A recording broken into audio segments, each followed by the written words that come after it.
Welcome to Captain Podcast, where the shadows whisper and the truth hides in plain sight. From unsolved murders to chilling crime scenes, we dive deep into the world's most baffling and haunting cases.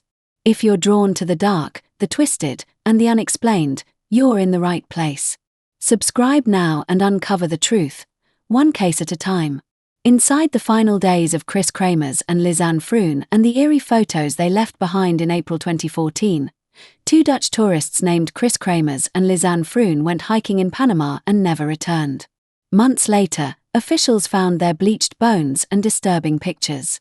On April 1, 2014, Kris Kremers and Lisanne Froon left their host family's home to take the family's dog on a walk through the scenic forests around the Baru volcano in Boquete, Panama. Kremers and Froon were students from Amersfoort in the Netherlands.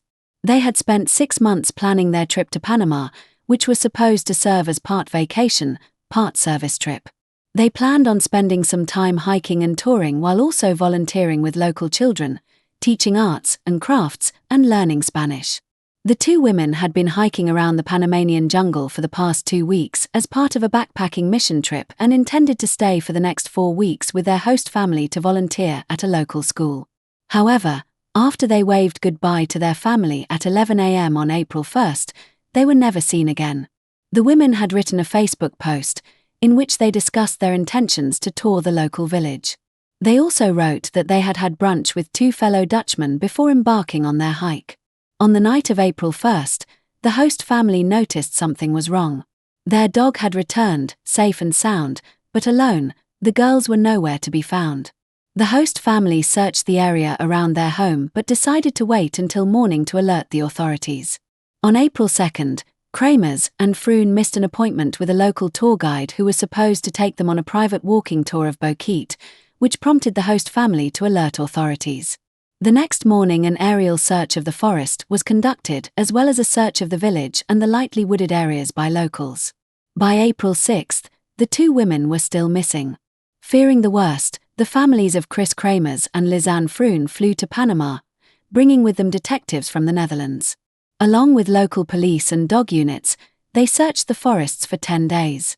Days turned into weeks, and after 10 weeks there were still no signs of either Kremers or Froon. Then, as police were slowing their search efforts, a local woman turned in a blue backpack, claiming to have found it in a rice paddy along the banks of the river. Inside the backpack were 2 pairs of sunglasses, $83 in cash, Lisanne Froon's passport, a water bottle, and 2 bras.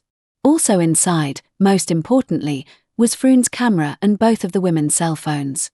Police immediately investigated the camera and phones and came up with disturbing evidence. The phones had remained in service for almost 10 days after the women disappeared.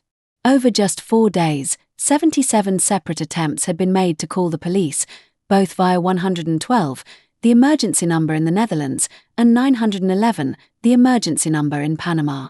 Using the call logs, police were able to come up with an outline of the time the girls spent missing in the forests. The first 2 emergency calls had been just hours after Kremers and Froon had begun their hike to the 112 emergency number. Due to the dense jungle, neither attempts went through. In fact, out of all 77 calls, only 1 managed to make contact but broke up after just 2 seconds. Police also discovered that on April 6th, several unsuccessful attempts were made to unlock Kremers' phone with an incorrect PIN number. It never received the correct number again. By April 11th, both phones were dead. Though the call log was disturbing, it was nothing compared to what was found on the camera. The first photos on the camera were taken the morning of April 1st when the women had left for their hike. The photos showed Kris Kremers and Lisanne Froon on a trail near the Continental Divide, though nothing about them led police to become suspicious. However, the second set of photos was worrisome. Taken in the dead of night, between the hours of 1 and 4 a.m. on April 8th, the photos showed the girls' belongings spread out on rocks, plastic bags, and candy wrappers, oddly piled mounds of dirt, a mirror, and, most concerning, the back of Kris Kremers' head with blood leaking from her temple. After investigating the area where the backpack had been found, police uncovered Kremers' clothing, neatly folded along the edge of the river. 2 months later, in the same area, a pelvic bone and a foot, still inside a boot, were found. Soon after that, the bones of both women were discovered. Lisanne Froon's bones looked as if they had decomposed naturally, as there were still bits of flesh attached to them. Kris Kremers' bones were stark white and looked as if they were bleached. Police questioned the locals, tour guides, and other hikers who had been in the area at the time, but nothing besides the photos and call logs provided them with evidence as to what had happened. There wasn't even enough evidence to determine the cause of death.